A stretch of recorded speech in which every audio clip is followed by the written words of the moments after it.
Desde 1898 a los puertorriqueños se les ha venido ocultando su verdadera historia. Por más de 125 años siempre se ha contado que durante las negociaciones del Tratado de París de 1898 entre España y Estados Unidos, los comisarios españoles gustosamente y deliberadamente vendieron las posesiones ultramarinas de España, Cuba, Puerto Rico, Filipinas y Guam a los Estados Unidos por la suma de 20 millones. Hoy día se sabe que esta versión de los hechos no es cierta del todo. Jornada Inédita investigó los archivos nacionales de los Estados Unidos donde se encuentran todos los documentos, protocolos, telegramas y memorandos relacionados con la Comisión de Paz estadounidense que estuvo allí en la firma del Tratado de París de 1898, y lo que se encontró en esa investigación cambió radicalmente la historia del pueblo de Puerto Rico.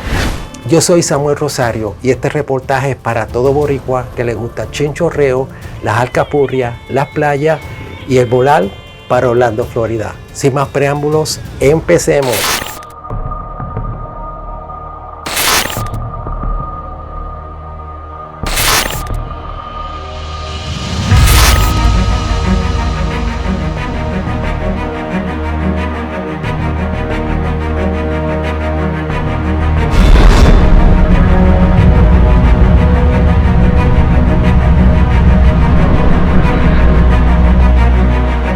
Las negociaciones del Tratado de París empezaron el 1 de octubre de 1898 y se compusieron de dos comisiones. La comisión estadounidense representada por los señores comisarios William Rufus Day, diplomático, secretario de Estado y líder de la comisión estadounidense; William P. Frye, senador por el estado de Maine; Cushman Kellogg Davis, senador por el estado de Minnesota; George Gray, senador por el estado de Delaware; Whitelaw Reid, diplomático. Por la Comisión Española se encontraban los señores comisarios Eugenio Montero Ríos, presidente del Senado de las Cortes Españolas; Buenaventura de Abarzuza Ferrer, diplomático y político español; José de Gárnica, político y jurista español; Wenceslao Ramírez de Villarrutía, diplomático, historiador y político español; Rafael Cerero, ingeniero militar español; y por último, Jules Cambon, diplomático francés. Estas negociaciones tuvieron como objetivo principal llegar a una paz entre Estados Unidos y el Reino de España para así terminar con la guerra hispanoamericana. Sin embargo, estas negociaciones tomaron por sorpresa a muchos cuando las mismas, en vez de llegar a una paz y justicia entre ambas naciones, lo que se buscó fue expropiar bienes deseados del Imperio Español para ser poseídos por el gobierno de Estados Unidos y así explotar sus mercados locales. En adición, estas negociaciones se basaron en el establecimiento de protocolos creados por los señores comisarios estadounidenses y las comunicaciones de telegramas y memorandos entre las comisiones y sus respectivos jefes de estados.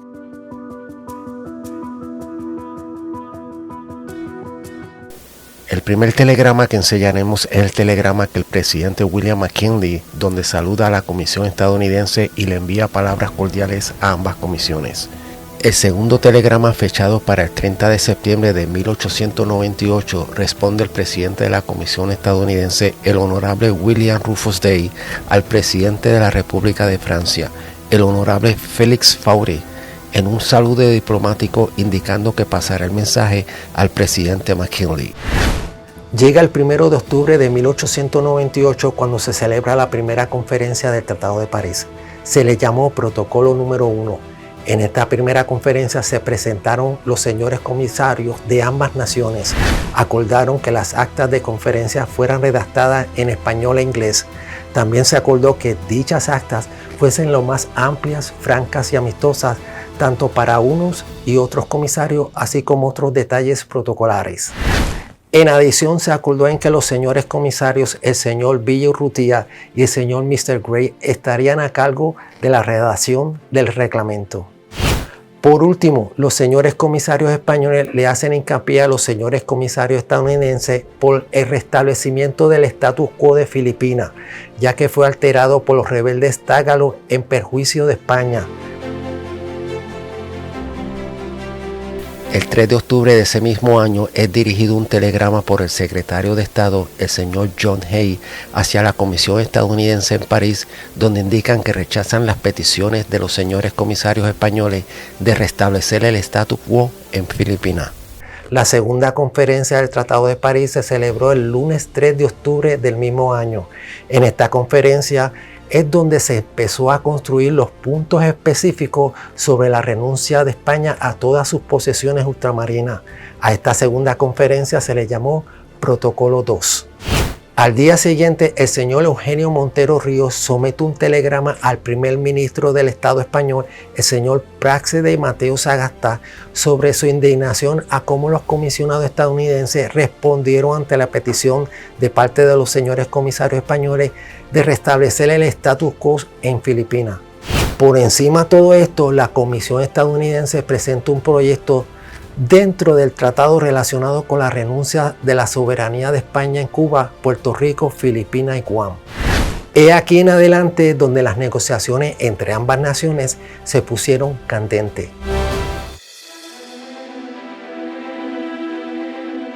El señor presidente Eugenio Montero Ríos escribe en su telegrama lo siguiente: seguidamente los comisarios americanos presentaron un proyecto de los dos primeros artículos del tratado en que comprenden todo lo que entienden que éste debe contener respecto a la renuncia de la soberanía de España en Cuba y a la sección de la de Puerto Rico y demás islas españolas del Mar de las Antillas a los Estados Unidos de América. Como tal proyecto es notariamente inaceptable por España, ya por lo que contiene, ya también y principalmente por lo que deja de contener. El viernes 7 de octubre de ese mismo año, los señores comisarios estadounidenses le envían un telegrama al secretario de Estado, John Hay, expresando lo siguiente: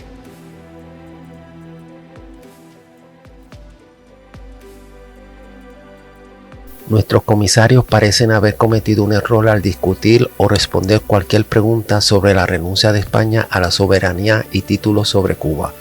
Sus deberes se refieren únicamente a esa práctica de operaciones militares de evacuación inmediata. Nos parece que deberían haber dicho esto en lugar de aceptar una cuestión sobre el momento en que se renunciará a la soberanía española. No es vital importancia cuando España renuncie formalmente a su soberanía o si alguna vez la cede formalmente si estamos en posesión. Este era el objetivo específico del artículo 4 del protocolo. Este mismo viernes 7 de octubre se celebró la tercera conferencia entre los señores comisarios estadounidenses y españoles. A la misma se le llamó Protocolo 3. Es aquí donde los señores comisarios españoles presentan su contraproyecto del tratado para luego ser rechazado por los señores comisarios estadounidenses. A partir de este día y por las próximas semanas, las negociaciones se pondrían difíciles para llegar a un acuerdo entre las partes. El 18 de octubre, ya a la altura del Protocolo 6, el presidente de la Comisión Española, el señor Eugenio Montero Ríos, escribe un telegrama al duque de Almodóvar del Río lo siguiente: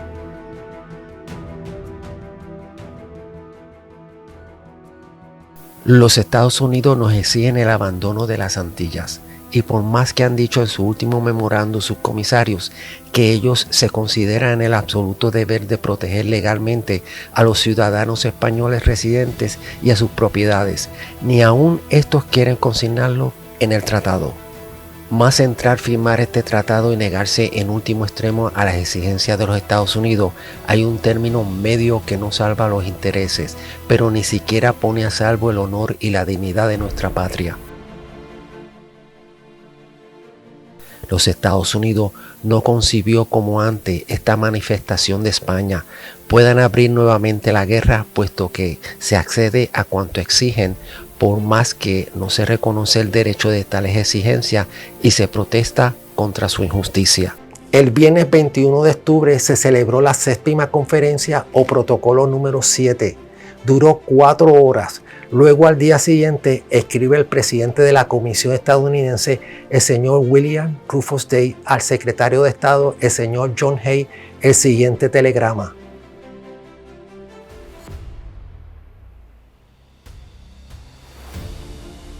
En la reunión de ayer, los comisarios españoles rechazaron nuestros artículos en lo que ofrecimos en términos exactos de protocolo, la renuncia a la soberanía en Cuba y la secesión de Puerto Rico y Guam.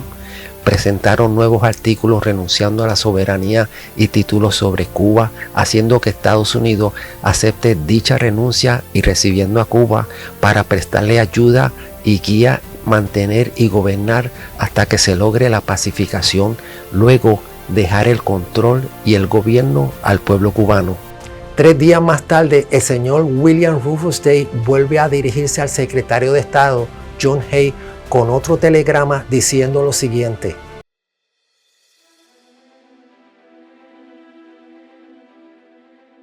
en la conferencia de ayer informamos nuevamente a los comisionados españoles que Estados Unidos no subsidiaría la llamada deuda cubana.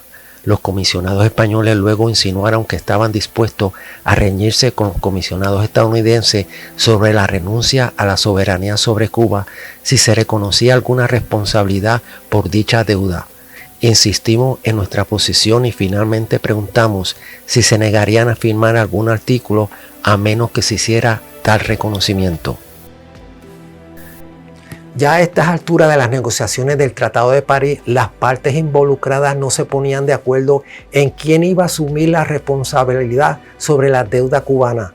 La Comisión estadounidense empezó con la amenaza de la ruptura de las negociaciones si la Comisión española no aceptaba las demandas de los señores comisarios estadounidenses y eventualmente volver a la guerra.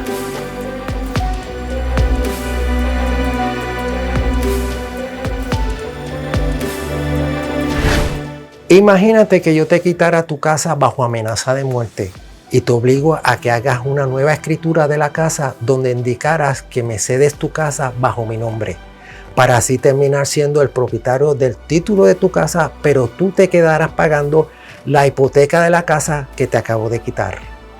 Eso fue lo que la Comisión estadounidense le hiciera a España con el Tratado de París. España no estuvo de acuerdo con el protocolo de renunciar y ceder sus territorios insulares, pero a medida que avanzaban las negociaciones tuvo que ir cediendo a la voluntad de los comisarios estadounidenses. En un telegrama dirigido el 27 de octubre de este mismo año por el presidente de la Comisión Española, el señor Eugenio Montero Ríos, al ministro de Estado, el señor Praxedes de Mateo Sagasta, le comenta lo siguiente: Sabe vuestra excelencia por mi despacho anterior que los señores comisarios americanos, al terminar la sección del 24, habían formulado por escrito una pregunta cuyo texto remitía a vuestra excelencia y que tenía por objeto forzar a los españoles a que contestaran categóricamente si estaban dispuestos o no a aprobar los artículos relativos a la renuncia y cesión de la soberanía de las Antillas sin que ello se mencionase por nada la transmisión de las deudas coloniales. Sabe asimismo vuestra excelencia que dada la gravedad de esta pregunta que transparentaba con toda claridad un ultimátum y como consecuencia la probable renovación de las hostilidades, convoqué inmediatamente, después de terminada aquella conferencia, a los señores individuos de la Comisión Española para deliberar sobre la línea de conducta que habría que seguir. En un telegrama dirigido el 30 de octubre por uno de los comisarios estadounidenses, William P. Fry, al asistente del secretario de Estado, el señor Albie A. Addy, expresa su frustración de los últimos acontecimientos en las negociaciones, llamando a la Comisión Española como precedentes del siglo pasado y de antagonista. Mr. Fry escribe lo siguiente: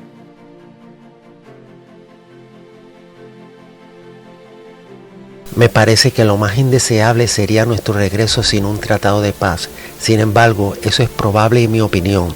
Si los comisionados españoles accedieran a nuestra demanda tal y como se describen actualmente, no podrían regresar a casa mientras nuestro país esté. No nos justificaría ofrecer condiciones más liberales. España luchó decisivamente para conseguir concesiones en cuanto a la deuda cubana, mientras nosotros éramos persistentes en nuestra negativa a ceder. Si no es un tratado, entonces la guerra, una continua perturbación de los negocios, un gasto de millones de dólares al día y más pérdidas humanas. Europa simpatiza exactamente con España en este sentido. El corresponsal de London Times, en su carta de ayer, criticó duramente nuestra actitud. Estos precedentes del siglo pasado son antagonistas de nuestra posición.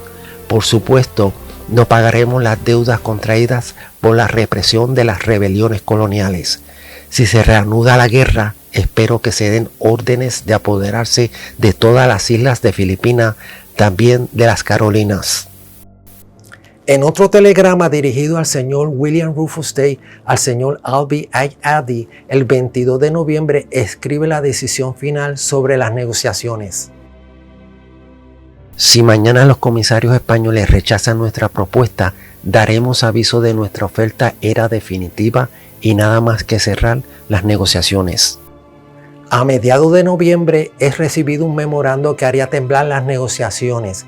La advertencia final de parte del presidente de los Estados Unidos, William McKinley. En ese memorando advierte a los señores comisarios españoles que si no firman el tratado tal y como los señores comisarios estadounidenses lo habían redactado, la guerra continuaría. Escribe el secretario de Estado, el señor John Hay, al señor William Rufus Day lo siguiente. El presidente ha recibido su desfatal a esta fecha y guarda su carta. Mientras tanto, sin embargo, la manera en cuestión será últimamente determinada. Él le ha contestado no ceder los reclamos por los derechos de una conquista. El hecho es que la destrucción de la flota española en mayo 1 fue para la conquista de Manila, capital de Filipinas. El presidente tiene confianza de que los comisarios españoles estarán firmando este tratado de una manera honrosa. El fracaso de hacerlo así, el mundo será más grande para ser repetido. Ante tal persistencia de parte de los comisarios estadounidenses en no aceptar la propuesta de los señores comisarios españoles y por encima dar un ultimátum en romper con las negociaciones si los españoles no aceptaban su propuesta y eventualmente continuar con las hostilidades de la guerra de parte de los Estados Unidos, la reina regente María Cristina mandó un telegrama a finales de noviembre al presidente de la Comisión Española, el señor Eugenio Montero Ríos, donde le daba las últimas instrucciones a seguir ante tal eventualidad.